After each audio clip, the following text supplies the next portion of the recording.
In this training aid, we will introduce you to maps and give you an understanding of scale. Maps are used everywhere in daily life. But what is a map? A map is a bird's eye view of the ground, drawn to scale, capable of showing physical features, man-made features, and relief information. When a map shows all of these features, it is known as a topographical map. Within the Royal Marines, you will use various maps, but predominantly, during training, you'll be using Ordnance Survey topographical maps. Be aware that over time, features can change, so whenever possible, use the most recent version of a map in order to ensure that any new developments are represented. For example, this 2010 map does not show the bridge built in 2011. On most maps, you will find a legend and other useful information in order to help interpret the map, including GMA and a scale bar. A scale bar is a graphical representation to show the scale of a map. But what is scale? The scale of a map represents the ratio between distance on a map and distance in the real world. Therefore, scale is the number of times that a map is smaller than the ground it represents. Map scales may be expressed in words, for example, 2 centimetres to 1 kilometre, or as a fraction, 1 over 50,000, or by a ratio, 1 to 50,000. The maps you'll be using in training are mainly 1 to 50,000 scale. However, you may also use 1 to 25,000 scale.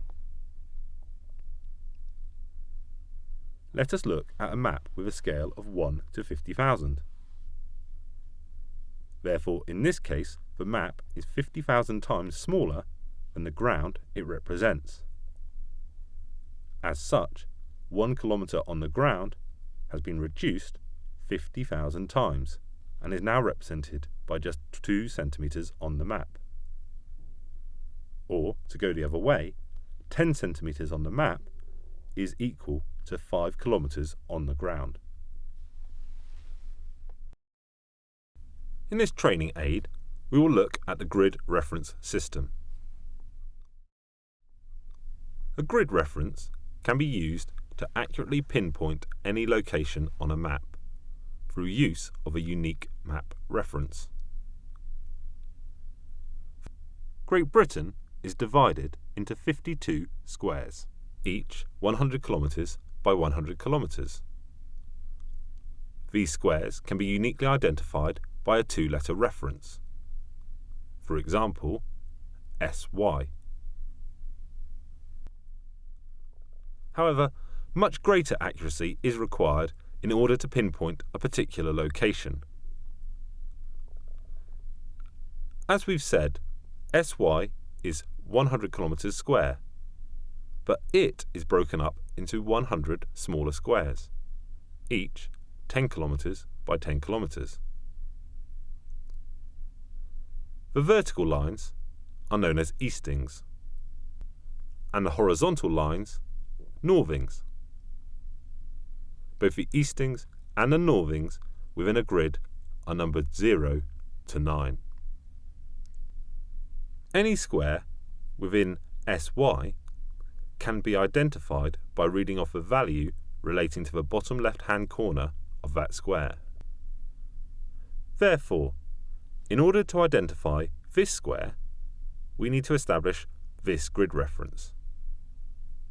Follow the grid line down to read off the easting, in this case 1. Then, follow the grid line to the northing. It is 9. We've identified that this square has the grid reference SY19. Let's look at SY19 in more detail. SY19 is 10 kilometres by 10 kilometres, and it has been split into 100 smaller squares, each 1 kilometre by 1 kilometre. You can see that the eastings and northings values reflect the larger square's ID. In this case, each of the eastings values starts with a 1, and the northings start with a 9. Now, we can use this information to identify each of the smaller 1 kilometre squares. We use the same method as before to identify this square, for example. Read off the easting, in this case 1,6, and then a northing, 9,6. And we are left with a grid reference of SY1696. Now, we have identified an area on the map that is 1 kilometre by 1 kilometre, and we have a 4-figure grid reference. However, this is still not enough information to pinpoint a feature or location. For this, we need to obtain a 6-figure grid reference. As the eastings and northings within the 1 kilometre square are not marked out, we use a roamer to provide the means to ID the last digits of a grid reference.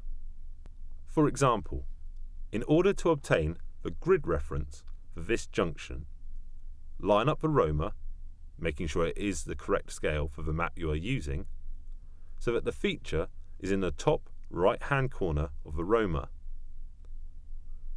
Now, read the easting first, in this case 1, then the northing, 4. So for this junction, the 6-figure grid reference is SY161964. This training aid will help you to familiarise yourself with the lightweight compass and the protractor. The lightweight compass is used throughout the military and is standard issue within the Royal Marines. The compass is mounted onto a rectangular clear plastic plate. The plastic plate, or base of the compass, is engraved with various features. These include the direction of travel arrow, a magnifying glass, map measuring scales, and a selection of roamers for plotting positions onto a map. The compass itself is cylindrical, filled with liquid, which supports the compass needle on a central pivot, with the red end of the needle always pointing to north. The outer circle, or bezel, has a graduated scale at 50 mm intervals, with an index line in order to identify bearings. The inside of a circle has 4 orientating lines, and an arrow called the declination arrow, and a scale marked out in degrees. The compass can be used at night, as it has 4 illuminating features: on the needle pointing to north, on the bezel highlighting the bearing, on the declination arrow, and points highlighting the direction of travel. Now, let us look at the protractor. A protractor is used for plotting and measuring bearings on a map. This video aid will look at the Royal Artillery protractor. The curved edge of the protractor is graduated with 2 sets of figures. The outer set runs from 0 to 3,200 mils, and the inner from 3,200 to 6,400 mils, both marked at 10 mil intervals. On the baseline of the protractor, there is a 1 to 50,000 scale that can be used to measure distance on a map.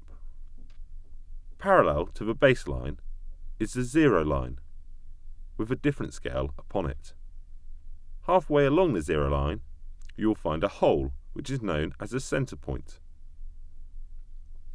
A piece of string should be threaded through the centre point, which can be used when measuring bearings. Similar to the lightweight compass, the protractor also has a number of different roamers on it. Roamers provide a means of identifying the last digits of a grid reference, and each roamer is labelled by a map scale, and it is essential to use the correct roamer with the corresponding map.